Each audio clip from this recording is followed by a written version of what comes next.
And what's up, everybody? Back with another episode of the Live, Laugh, Left podcast. This is episode number 108 as we continue through the 2025 season. As you can see, Hitmaster Garry is not here today. Unfortunately, he was unavailable. So, soloing it this week. So, you get a lot of me talking. But regardless, we got a lot to talk about. Of course, Coda in the books for Xfinity and Cup. We'll see how that went. I finally got around to watching the NASCAR channel. Watched it a little bit. Got to explore it a little bit. And I got some thoughts, so we'll talk about that too. And we got some silly season news, including a pretty big penalty. A lot of penalty news as well. And then, of course, at the end, preview this weekend's action at Phoenix. So, should be good to go there. First, we got to talk about Coda, though. First, the Xfinity Series. I will say I did not get the chance to watch either race in their entirety, though I did watch. I tuned in around near the end of the second stage in Xfinity and around the end of the first stage in Cup, so I didn't miss a ton of action, let's be real. I did miss some stuff, though, I had to rewatch through the highlights. But I'm sorry if I missed anything from either race because of that. Busy guy, sorry. But for Xfinity, Carson Hocevar and Jeb Burton got together early. Kind of took Hocevar out of it. Kind of an aggressive racing style there. Nothing came from it, at least so far. Luigi Zimon, that's how you pronounce his name, it's probably not, had some bad mechanical issues that caused stage 1 to end under caution. Jeremy Clements hit the tire barrier in stage 2 pretty hard. Lots, and then the end of the second stage. Nothing else crazy happened till the very end of the race. Other than just lots of high tempers, a lot of drivers really pumping and banging, lots of tight racing action, especially on these restarts. But it's typical for, road courses to be this way. Especially with the new configuration. I think a lot of teams and drivers were figuring it out as they went, and it caused some congestion and also some confusion, especially with the varying pit strategies and how that would settle everything out. But nothing super notable came from it.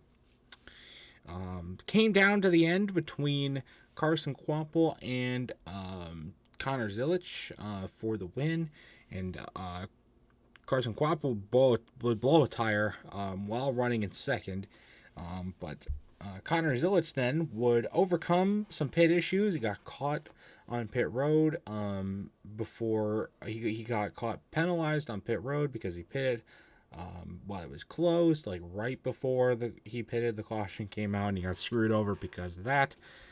He also overcame some other issues, some late contact that caused some damage, and was able to pick up the win.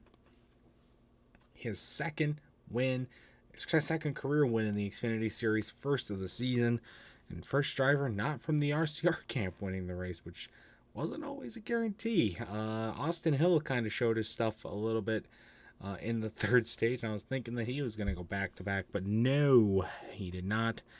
And it was Connor Zilisch overcoming the win. So that was Xfinity. Cup Series, very chaotic start with Ross Chastain being Ross Chastain, and taking Chase Elliott pretty much out of the race, even though he wasn't out, but kind of killed any chances of him getting any stage points, let alone fighting for the win. Let's be real. Kyle Larson lost a wheel in stage 2, and took him basically out of contention. He was penalized 2 laps for it. And then early in stage 3 was the only real massive wreck of the day when Daniel Suarez got loose, spun out, and Connor Zilisch, not seeing him in time, they both crashed, ending their days. And what was looking to be a promising Cup debut for Connor Zilisch in that cool-looking Red Bull car. but it was an early exit for both of them. Denny Hamlin got the wheels locked up, spinning himself and Austin Dillon out in stage 3 as well. Dillon got stuck in the gravel, which brought out a caution. Kind of ended his day.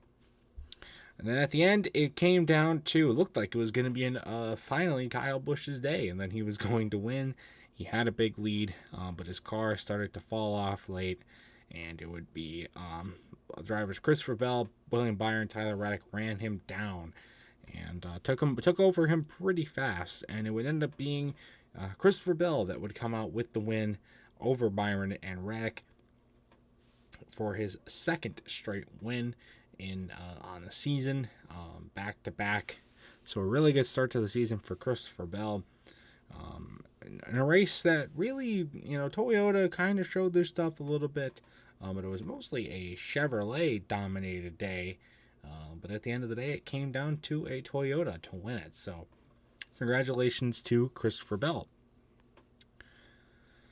Other than that, there weren't a lot of big wrecks or big incidents. I thought the track reconfiguration of the track proved to be a good one. I thought the racing action was better. It wasn't drastically better, especially when it came to Cup, but I definitely think we saw overall a better racing product than we had the last couple of years. So that's good. I am glad they did it. And, I think it was fun. Some fun action. Very clean racing, like I said. There were definitely some higher tempers in Xfinity than there were in Cup, especially without the restarts being into account. But still some pretty good action, we'll say. Finally, a time where NASCAR can't intervene with the caution. So, pretty good stuff there. But that is COTA. Garry does the penalty things, the points thing. So you're looking for that. Stay tuned next week. I can keep up. Sorry. As far as penalties go, there were a couple of them. First came to the obvious one was Kyle Larson for losing a wheel. The Jackman and front tire changer were both suspended for 2 races, so they'll be suspended for Phoenix and Las Vegas as a result. The other one was Austin Cindric for early in the race intentionally spinning out Ty Dillon on the front stretch.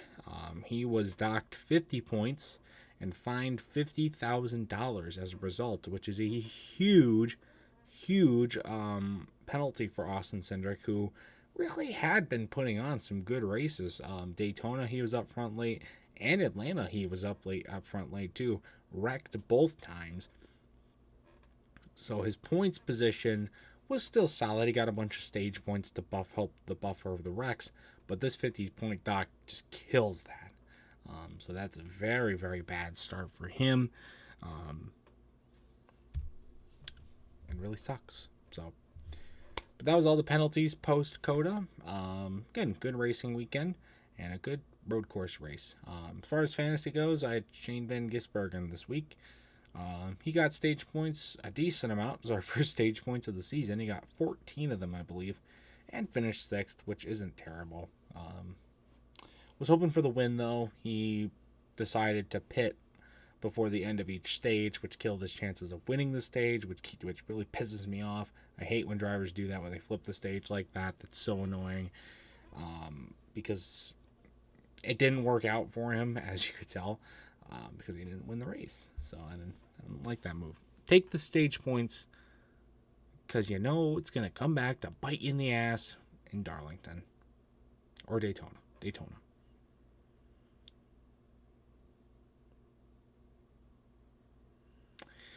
That's COTA, though, so let's put it in the books, shall we? Yes, so I finally watched the newest NASCAR channel. You know what I'm talking about? Obviously, with the NASCAR channel that they used to do on FS1 got shut down. It's been moved to Tubi, which is a free streaming service that is owned by Fox. So they broadcast their stuff there. So I decided to check it out and see. They said they were going to try and introduce some new stuff. What were they going to introduce? Honestly, it was just a lot of what the FS1 channel had. They were doing old race replays corresponding with the race for that week. A lot of driver spotlight stuff too, which was kind of cool. And other just kind of fun gimmicks to interact with teams, drivers, even fans and all that sort of stuff. So a lot of what you would have seen on the FS1 stuff, maybe just a little more of it. But honestly, for a free service, for it being free, it's cool. It helps. It gets a lot of NASCAR fans can see it. It's easy to introduce to new NASCAR fans because they're, don't have to pay for it, which I think is really, really cool. So I like that. It's a cool little thing. I would recommend checking it out if you got the chance, and be something to check out. So. But yeah, not much else to say. Might be a little underwhelming just because I've been hyping it up for so long now. Just because I kept forgetting to check it out, guys. Sorry, but I finally did. You're welcome, I guess. Now we get some other silly season news. Catherine Ledge will be the first woman to drive in NASCAR since Danica Patrick in 2018. She will be making her Cup Series debut at Phoenix. Kind of a random out there announcement, but it's happening. So that should be fun to see how she does in the car. Seems like she's got more success in what she was doing before, other than Danica Patrick. So a lot of people are hopeful that she won't just be the next Danica Patrick. And I'm hoping she is, and I hope she does well. So that should be fun to see. William Byron got to do donuts in the Atlanta Braves outfield. I assume that's because the Braves are gonna, they're playing at Bristol in July, right? They're playing with Reds and Braves, I think it was. But also William Byron won the Daytona 500, so that was why they did it. I don't know why they did it with Byron. Doesn't seem like, I don't know. Cool little thing to do, though, for sure. Also, a really funny thing, the NASCAR Twitter account got hacked by a crypto people, and so it was just spamming crypto ads. The NBA account, funny enough, also was hacked. So, to also promote crypto, which is really weird how that was able to happen. Might be time to delete the account. Just get the fuck off of Twitter. Don't you think?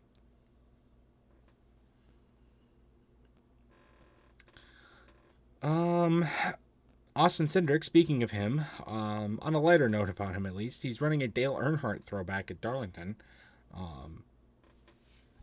It's the throwback to when he was driving the 2-car in his early days with RCR.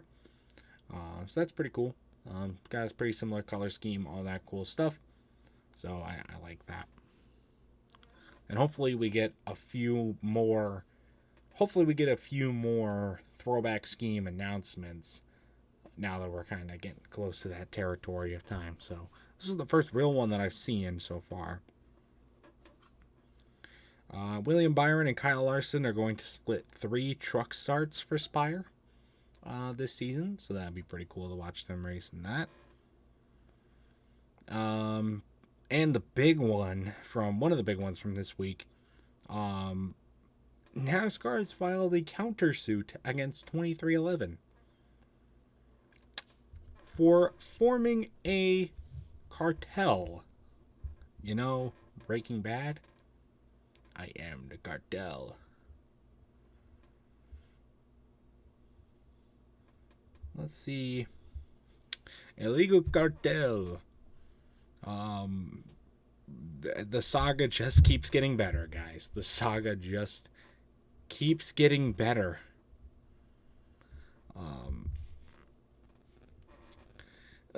Jordan, 2311 Racing, Jordan's longtime business manager, Chris Polk, and other team Front Row Motorsports allegedly schemed to pressure NASCAR during negotiations of charter agreements, threatening to boycott. Great. NASCAR said, fuck you. You're not going to be able to do that. We're going to make we don't take nicely to the cartel business now. You're going to screw you. We're going to sue you for everything we got. I assume that's how it went down. Maybe not, but that's how I assume.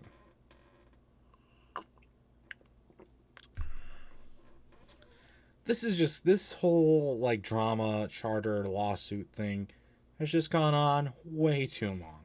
Way too long. This has to stop, guys. Like, come on. Figure something out. NASCAR, you make so much money. You can't work out something with the teams. I don't know. I think 2311 has been a very popular team. I'm sure you're getting a lot of merchandise sales from them. Well, not a ton maybe, but they're up and coming. You know, it's a big brand for the sport because of Michael Jordan and, you know, everything like that. Can you not figure something out, guys? Does it have to be this stupid and this petty? Come on. Cartels are from Mexico, not NASCAR. Even though NASCAR is going to Mexico. So there's that, I guess. But yeah, stupid shit. Really stupid shit. And more penalty stuff. Chase Briscoe's Daytona penalty was overturned. The appeal was successful. Don't see this very often nowadays. Really at all. However, it's pretty sweet that they overturned it. So he gets his 100 points back. No suspensions. Nothing. I don't know how that's really going to affect his season. He's really not been super competitive all season, even in the Daytona 500. So I don't know how that's going to spell for him later. However, good on you, Briscoe and JGR and all them. You did it.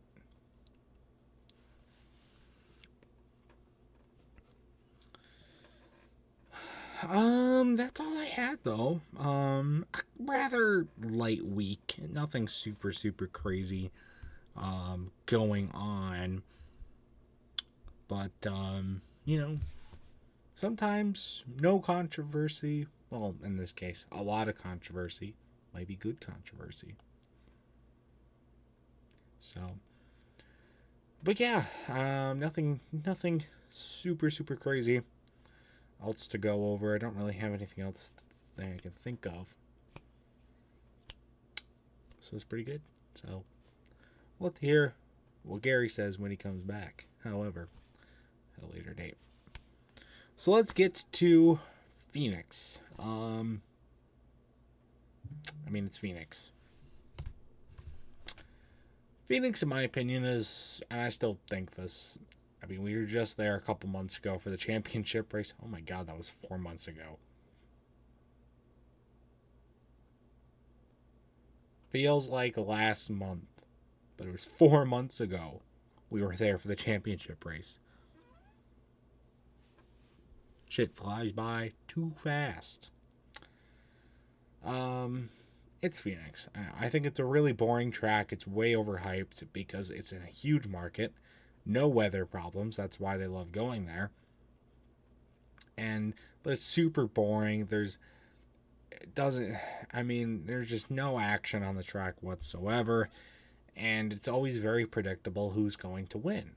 And that's why it really sucks. If they made it a night race again, maybe it'd be better. As we see with some better action in the trucks and even the Xfinity series when they run it at night. But I don't know. I just not expectations are not very high for this race. They really aren't. So, but that doesn't mean I'm not going to predict who's going to win. It's going to be one of the Penske cars. Let's be real here. More specifically, it's going to be Joey Logano or Ryan Blaney. The two drivers that have dominated that race over the last couple of years. More so the championship race. I think the Hendrick cars have seen a little bit more success in the spring race, so I'm sure they're going to put up a fight. But it's going to be really hard to doubt Blaney or Logano in this one. And honestly, I'm going to pick Logano to do it. Just so he wrecks. I picked Joey Logano, so Joey Logano wrecks. I picked Joey Logano, so Joey Logano wrecks. Ha! But yeah. I don't know really what else you want me to say, honestly. I'm hoping for a good race, though. I'm hoping for a lot of action. I'm hoping for some fun restarts. There is good potential for fun restarts at Phoenix, and I'm hoping we get some of that. Maybe some big wrecks, maybe some cool passes, maybe a photo finish. Who knows? I would love to see it, so. But only time will tell, won't it? Anyways, though, that's going to do it for this episode of the podcast. Shorter episode. I am by myself and my jaw hurts because I have been talking literally nonstop all day. And so I'm going to shut up now and go do other things. But if you want to, that's going to do it though. Like next episode, we're going to recap Phoenix, talk about a bunch of other cool stuff. Gary will be back, talk about stuff with him. And keep going with this little West Coast swing. They're heading to Vegas next, so that'll be fun. Should be pretty cool. So, I only made my Cup prediction. I gotta make my Xfinity prediction. Trucks are not racing at Phoenix this weekend. I don't believe they are, at least. Let's check. Yep, they're not. For Xfinity, I'll pick Justin Allgaier because he won there in November and he was bad fast while doing it. And I think he's going to put up a very similar fight this time around. So, yeah, but anyways, that's going to do it, though, for this episode of the podcast. If you want to be a guest on the Live, Laugh, Laugh podcast in the future, all you got to do is join the Pringles London Company Discord. Links in the description down below. Request the role, and we'll figure out a time to get you on and talk some NASCAR. So, it's going to do it for this video, though, as well. So stay tuned for much more amazing content. Until next time, see you guys later. Goodbye.